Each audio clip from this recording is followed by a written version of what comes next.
വൈകുന്നേരം ചായക്കോ അല്ലെങ്കിൽ evening snack ആയിട്ടോ ബ്രേക്ക്ഫാസ്റ്റ് ആയിട്ടോ ഒക്കെ കഴിക്കാൻ പറ്റിയിട്ടുള്ള ഒരു ഐറ്റമാണ് കേട്ടോ ഇന്ന് ഷെയർ ചെയ്യുന്നത്. അതിനായിട്ട് ഞാനിവിടെ എടുത്തിട്ടുള്ളത് ഇതുപോലെ റേഷൻ കടയിൽ നിന്നൊക്കെ കിട്ടുന്ന പുഴുക്കലരിയാണ്. ഇതിന് പകരം നിങ്ങൾക്ക് ഏത് ചോറ് വെക്കുന്ന ഇതുപോലെയുള്ള ഏത് അരി വേണമെന്നുണ്ടെങ്കിലും എടുക്കാം കേട്ടോ. ഇനി നമുക്കിത് നന്നായിട്ടൊന്ന് കഴുകിയെടുത്തതിന് ശേഷം നല്ല ചൂടുള്ള വെള്ളം ഒഴിച്ചു കൊടുത്തിട്ട് ഒരു 4 മണിക്കൂർ ഒന്ന് ഇത് കുതിർത്തെടുക്കണം. എന്നിട്ട് വെള്ളമൊക്കെ കളഞ്ഞ് നമുക്ക് മിക്സിയുടെ ജാറിലേക്ക് ഇട്ട് കൊടുക്കാം. ഇനി ഈ ഒരു സമയത്ത് തന്നെ ഇതിലേക്ക് പാകത്തിനുള്ള ഉപ്പും കൂടി ചേർത്ത് കൊടുക്കുന്നുണ്ട്. പിന്നെ അരച്ചെടുക്കുമ്പോൾ വെള്ളം ഒഴിച്ചു കൊടുക്കേണ്ടത് ശ്രദ്ധിച്ചിട്ട് വേണം.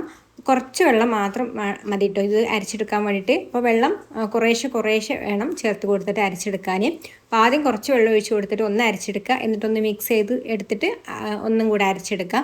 അങ്ങനെ ഇടയ്ക്കിടയ്ക്ക് നിർത്തി ഇളക്കി കൊടുത്ത് അങ്ങനെ അരച്ചെടുത്താൽ മതി കേട്ടോ. അതിന് അരയാതെ വരുമ്പോൾ മാത്രം വെള്ളം ചേർത്ത് കൊടുത്താൽ മതി. ഒട്ടും തന്നെ വെള്ളമൊന്നും കൂടി പോവാതെ അരച്ചെടുക്കാം. ചെറിയൊരു തരിയോട് കൂടിയിട്ട് വേണം കേട്ടോ അരച്ചെടുക്കാൻ വേണ്ടിയിട്ട്. ഞാൻ ഇതുപോലെ അരച്ചെടുത്തിട്ടുണ്ട്. വെള്ളമൊന്നും ഒട്ടും കൂടി പോയിട്ടില്ല. ഇടയ്ക്ക് തുറന്നിട്ട് ഇളക്കി കൊടുത്ത് അങ്ങനെയാണ് കേട്ടോ അരച്ചെടുത്തിട്ടുള്ളത്. ഇനി നമുക്കിതൊരു ബൗളിലേക്ക് മാറ്റാം. എന്നിട്ട് ഞാൻ മിക്സിയുടെ ചെറിയ ജാർ എടുത്തിട്ടുണ്ട്. അതിലേക്ക് ഒരു 1/2 കപ്പ് തേങ്ങ ചിരവിയതും പിന്നെ ഒരു 4 ചെറിയുള്ളിയും പിന്നെ 1 ടീസ്പൂൺ ചെറിയ ജീരകവും കൂടെ ഇട്ടിട്ട് ഒന്നങ്ങ് ചതച്ചെടുക്കുന്നുണ്ട്. 2 കപ്പ് അരിയാണ് കേട്ടോ ഞാൻ എടുത്തിട്ടുള്ളത്. അതിലേക്കാണ് ഈ ഒരു 1/2 കപ്പ് തേങ്ങ എടുത്തിട്ടുള്ളത്. ഇനി നമ്മൾ അരച്ച് വെച്ചിട്ടുള്ള മാവിലേക്ക് ചേർത്ത് കൊടുക്കാം. എന്നിട്ട് നന്നായിട്ടൊന്ന് എല്ലാം കൂടെ ഒന്ന് മിക്സായിട്ട് വരുന്ന രീതിയിൽ തന്നെ ഒന്ന് കുഴച്ചെടുക്കാം. അപ്പോൾ നിങ്ങൾ അരച്ചെടുത്ത സമയത്ത് ഇനി അഥവാ വെള്ളം കൂടി പോയിട്ടുണ്ടെങ്കിൽ അതിന് നിങ്ങൾക്ക് അരിപ്പൊടി എന്തെങ്കിലും ചേർത്ത് കൊടുത്താൽ മതി കേട്ടോ. പാകത്തിലുള്ള അരിപ്പൊടി ചേർത്ത് കൊടുത്തിട്ട് ഒന്നങ്ങ് കുഴച്ചെടുത്താൽ മതി. അപ്പോൾ ഇതുപോലെ കുഴച്ചെടുത്തിട്ട് ഇനി ഇതുപോലെ ഓരോ ഉരുളയാക്കി എടുക്കുക.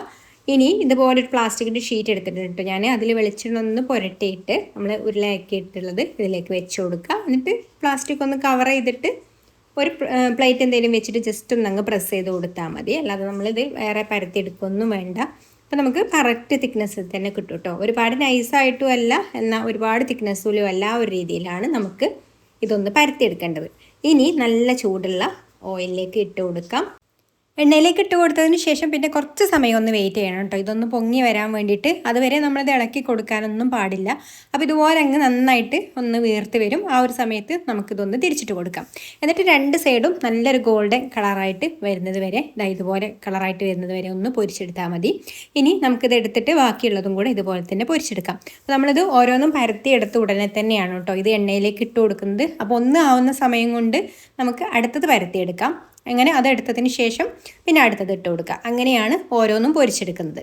നമ്മളിതിൽ തരിയോട് കൂടിയിട്ട് അരച്ചെടുത്തത് കൊണ്ട് തന്നെ അതിൻ്റെ ആ ഒരു തരി ഇങ്ങനെ മുകളിൽ നിൽക്കും കേട്ടോ. പെട്ടെന്ന് അങ്ങനെ ഇത് ഒരു വീർത്ത് നിൽക്കുന്നത് അതുപോലെ തന്നെ കുറേ സമയത്തേക്ക് നിൽക്കും. പുറമേ നല്ല ക്രിസ്പി ആയിട്ടുള്ള അകത്ത് നല്ല സോഫ്റ്റ് ആയിട്ടുള്ള നെയ്പ്പത്തലാണിത്. അപ്പോൾ നിങ്ങൾ ഒരുപാട് പേരൊക്കെ ഇതുപോലെ തന്നെയാവും നെയ്പ്പത്തൽ റെഡിയാക്കി എടുക്കാറുള്ളത്. എന്നാലും അറിയാത്തവർക്ക് വേണ്ടിയിട്ട് ഷെയർ ചെയ്തതാണ് കേട്ടോ. ഇഷ്ടമായിട്ടുണ്ടെങ്കിൽ ലൈക്ക് ചെയ്യാനും ഷെയർ ചെയ്യാനും ചാനലൊന്ന് സബ്സ്ക്രൈബ് ചെയ്യാനും ഫേസ്ബുക്കിലാണെന്നുണ്ടെങ്കിൽ പേജ് ഒന്ന് ഫോളോ ചെയ്ത് സപ്പോർട്ട് ചെയ്യാനും കൂടി മറക്കല്ലേ. അപ്പോൾ ഇനി മറ്റൊരു നല്ല റെസിപ്പിയുമായിട്ട് അടുത്ത വീഡിയോയിൽ കാണാം. താങ്ക്